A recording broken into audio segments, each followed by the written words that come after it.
Hills. Were you pushed? No, I mean, a certain amount of pressure was applied. They wanted me to tell them now, 3 years before the next election is due, whether I wanted to be their candidate in that election. And the party chairman made clear to me I didn't need to tell them, I didn't need to make a decision for a year or two, but I just concluded that our relationship had reached a point where there was no point pretending that we could patch things up, and that we'd better just actually part company in a, I hope, reasonably amicable way, and then they can go and select a candidate of more to their liking for the next election. Reasonably amicable, but your Vice President, Martin Hill, says, "This is very disappointing for us all. We have once again been betrayed by our parliamentary representative. Talk to the man and woman on the street, and they're also quite angry that their MP seems to be going back on what he promised to do at the general election. He signed up to the manifesto about coming out of the single market and the customs union, and he's right, isn't he?" I signed up to the manifesto. I was in hospital at the time receiving chemotherapy, so I wasn't able to give it quite the attention perhaps that I should have done. But the truth is, I have voted for Theresa May's deal every time it has been offered, and I will vote for it again on Tuesday. The only thing, and in truth, the real area where I fell out with some members of my association, including Councillor Hill, was in my efforts to stop a no-deal Brexit. And obviously I was very much involved in this plan that reached its fruition last week to stop no-deal Brexit. Now, my view is that actually, as we're seeing this weekend, is going to make it more likely that Brexiters will vote for the Prime Minister's deal, and that we actually do get Brexit in the way that Councillor Hill and others would like. And yet, an awful lot of your constituents who voted to leave the EU would be perfectly happy with a no-deal Brexit.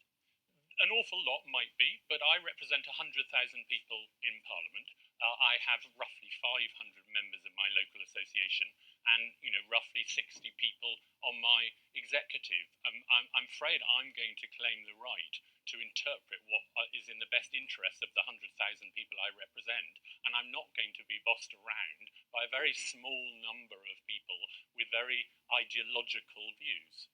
Are you still a Conservative MP? I'm exactly the same kind of Conservative as I've always been, a progressive, liberal, the Tory whip. I've said that I'd like to go on taking the Conservative whip, but I do think it's important when you stand for election on under a certain party's banner that you continue to do that, because that's ultimately what people vote for. They didn't vote for me. None of them had the first clue who I was.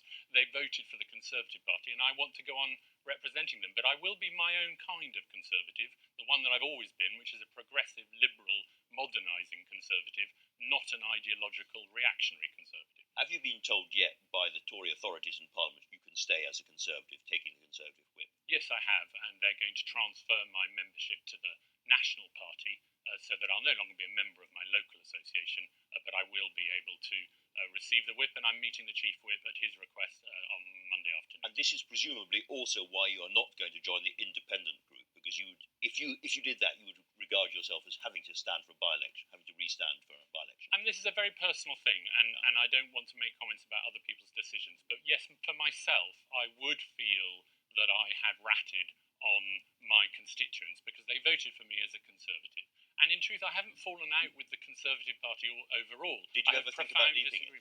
I did think about leaving it, and I did think about whether I should stand as an independent.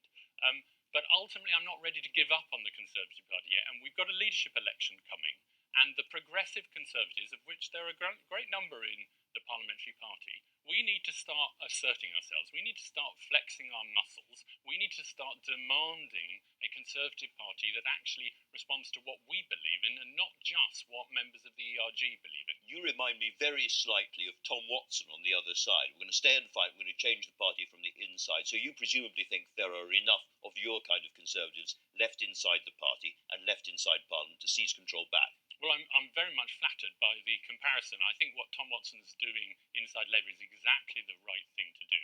And the truth is, if we don't like the idea of our two main parties becoming extreme, becoming ideological, and being captured by activists, then we actually need to get organised, and we need to start pushing for a more moderate, a more sensible, a more pragmatic approach. Tom's going to do it in the Labour Party. I wish him well, and I hope that with colleagues, the sorts of colleagues who've secured the results of last week, blocking no-deal Brexit on the 29th of March, we will organise now on a whole range of issues, some of which the Chancellor will be dealing with shortly in his spending review. And we've been talking a lot already about the possible different kind of Brexit, a customs union-based one, and all the rest of it.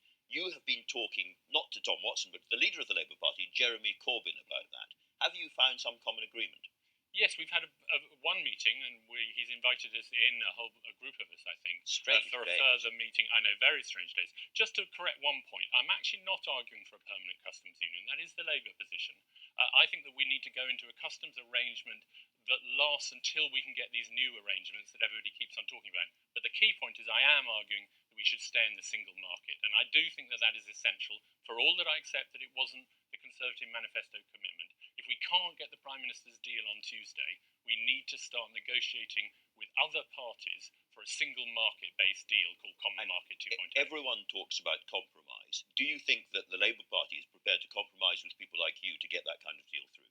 Yes, I've had very constructive discussions with other Labour MPs, with senior members of the Shadow Cabinet, and obviously, as I say, with the Leader of the Opposition himself. And my sense is that they want to see a sensible, soft Brexit deal that is based on full membership of the single market and a customs arrangement that secures a frictionless trade and no border in the island of Ireland. Nick Boles, thanks very much for coming to talk to us.